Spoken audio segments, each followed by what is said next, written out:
mag-take niyan. So, ito po yung tinatanong ni ma'am, paano daw po ba mag-take nito ni evening primrose oil? Nakalagay po dito sa box, take 1 capsule a day.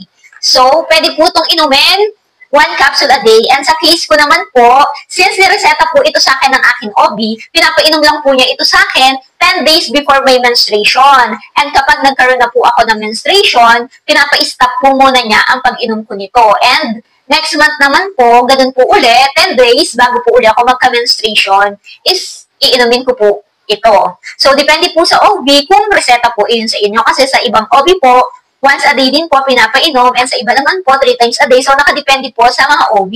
Since hindi po kayo naresetahan at pwede naman po ito inumin kahit walang reseta, pwede po ito 1 capsule a day.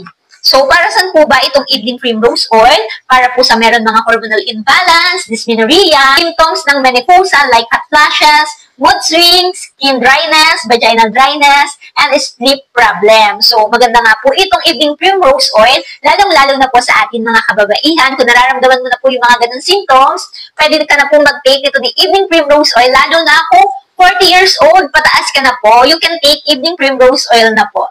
So, yun lang po. Thank you for watching. Kating-ting. Bye!